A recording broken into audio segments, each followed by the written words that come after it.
Hello there guys, what is going on? Daniel Charles back here again. Hope you're doing really well on this Tuesday. In today's show, more transfer gossip, more transfer rumours, and also the future of Jadon Sancho finally clarified at Stamford Bridge. There's quite a lot to get through, and particularly one story that has caught the headlines today that I think is massive and potentially a sea change action from Chelsea sporting directors that could actually really change a big position in Chelsea's squad. We're going to cover all of that today. Please like, subscribe, check out the content on the channel and the podcast feed already. We've done a lot of reviews of the season that has just been for Chelsea, but obviously covering the up-to-date news, transfer gossip and everything in between around Stamford Bridge. Going to have some of those clips with Joe Tweeds going up pretty soon. Just want to obviously react to the breaking news that's coming out.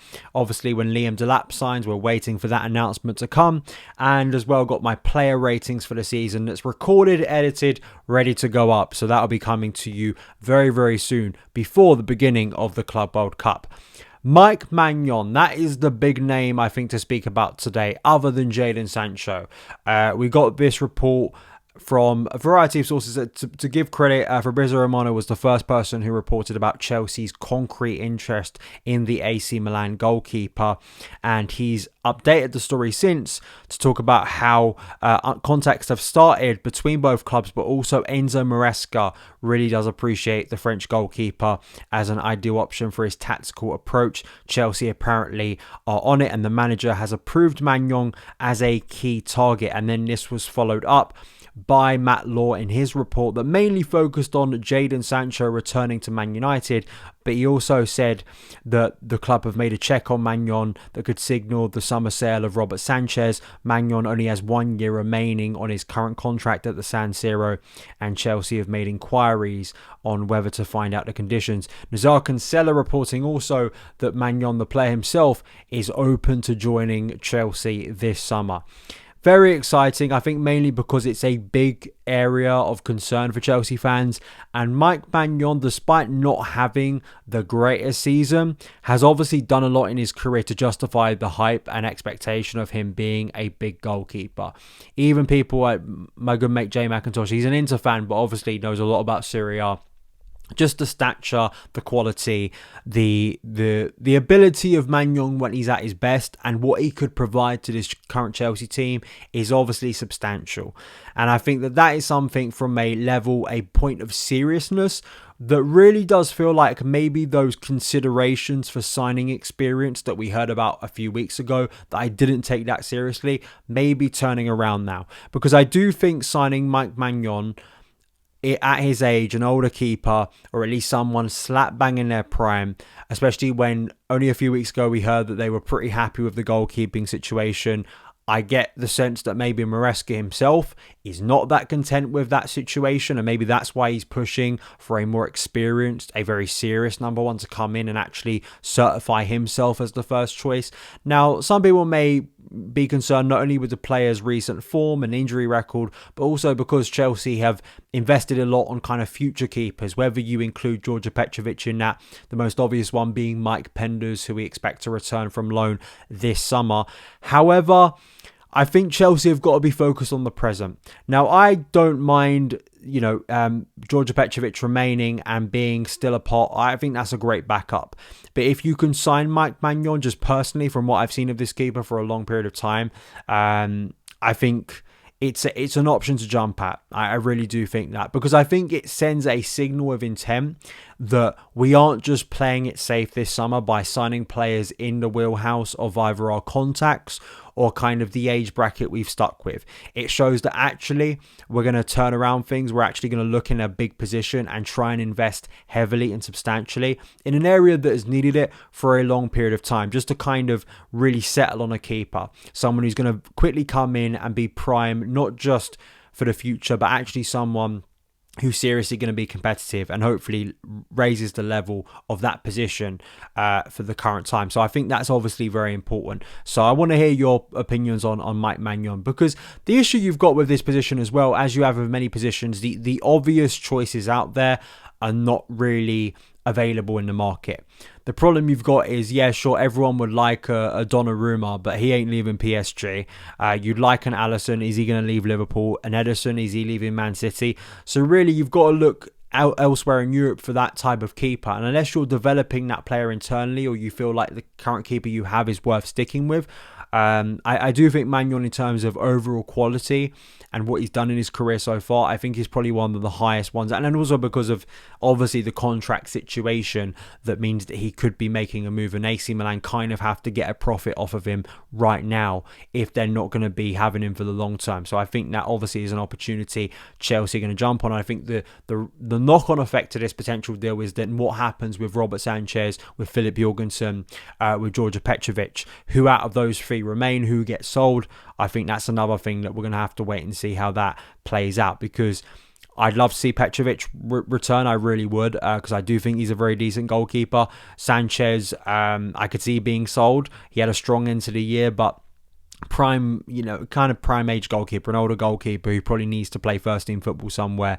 And Jorgensen, where is the kind of the level for Jorgensen at Chelsea? Is he ever going to be more than a rotational option? And then the counter to that, or kind of the other thing, is what happens to Mike Penders as he gets sent out on loan again. So we will see, but I am excited and positive about Mike Maignan. I think it is seriously looking to address a vital area in the squad that was of concern last year. The other thing today, the other major news, is about Jadon Sancho. David Ornstein breaking the news, and then backed up by Matt Law and others. Jadon Sancho will be returning to Man United. Chelsea paying that $5 million loan fee that has been talked about pretty much since the March international break as an option for Chelsea. Now, I'm a little bit more conflicted than I thought it was going to be a couple of months ago, and that's because Sancho had an alright end to the year. He scored a couple of important goals, not only in the Conference League, but also the Premier League. One noted by Daily today, you think about that equaliser in terms of points in the end against Ipswich, which at the time was a very depressing result, but there is credit for Jadon Sancho. Listen, I was obviously there in Roclaw. I saw he actually he came to our sort of corner to celebrate after that goal, and emotionally, when you're part of that, trophy win, and you feel connected to those players, I was kind of like, if he stays, I'm not going to be too angry about it. I think in reflection, Sancho could have remained and could have been a good rotational player.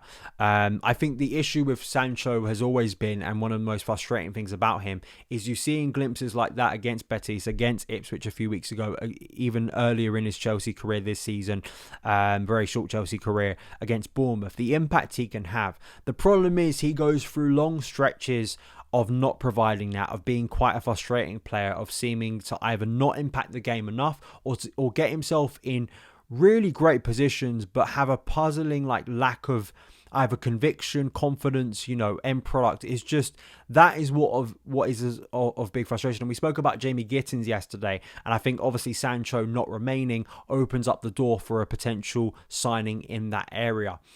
Because I think that's something that's obviously going to come to the fore in the upcoming weeks, is seeing whether Chelsea can secure a new left winger. Jadon Sancho, I think that it's frustrating that it seems like the sticking point here is regarding his wage, right? And that he was unwilling to take a pay cut, apparently, to remain at Chelsea.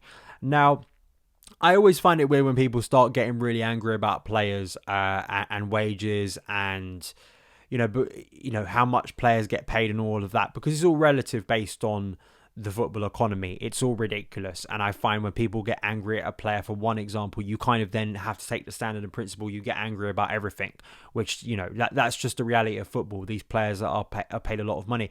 It's more just like for his own career. I don't know where Jadon Sancho goes from here, because I think he could have remained at Chelsea and been a likeable and potential option to Maresca. He got a lot of football under Maresca this year.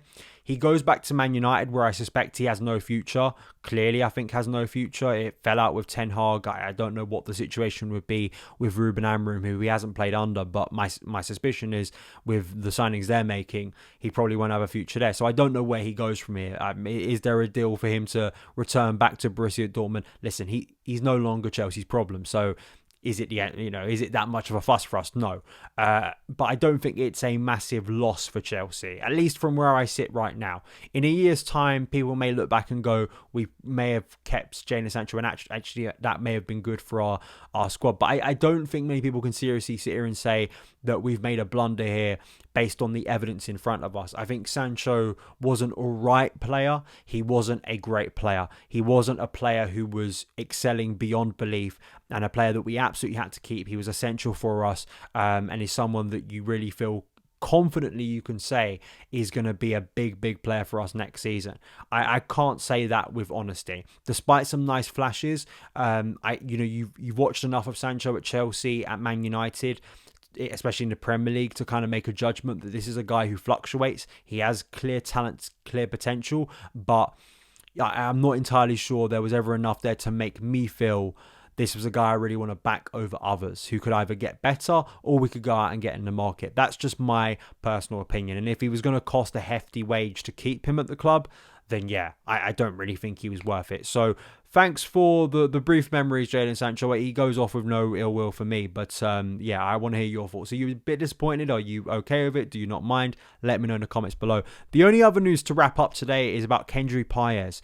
It's been reported by The Athletic that Paez is expected to go on loan to Strasbourg, where also Amagu, the midfielder who we signed in January, is expected to join him as well. Apparently, other youngsters in line for a loan are Mark Guiu, Aaron Anselmino, and Mike Penders. I know that Chelsea Youth pointed this out, and I'll put the tweet up on screen now, mainly about the international loan spots out there, either currently being used or ones that could be used for the upcoming season, and how Chelsea are going to have to be quite creative to make that work if you're not selling players. Who stays, who goes, who you kind of have to get off the books. Guiu, it's gone a bit quiet, but I still would like to think Guiu is going to go to the Championship. I think that would be a great loan for him. And Semino, a little bit of a weird signing. You've got Sarr potentially joining Chelsea's defensive ranks for the new season, and Chelsea looking to sign a new centre-back as well. So there's that. And obviously Mike Penders. If Chelsea, I think that is a clear sign if Penders is going back out on loan and Chelsea are going to go out there and try and sign a goalkeeper. He obviously, for his development, probably does need a loan elsewhere. Paez is the one that I know a lot of people were excited about, along with Esteval Willian. I want to hear your thoughts. I mean, I don't think actually this is a bad thing for Kendry Paez, because there's a fear of a young guy coming in. If he was being cited as kind of backup maybe for Enzo Fernandez as kind of a central midfielder and getting lost very quickly. Esteval is obviously going to take up a lot of attention.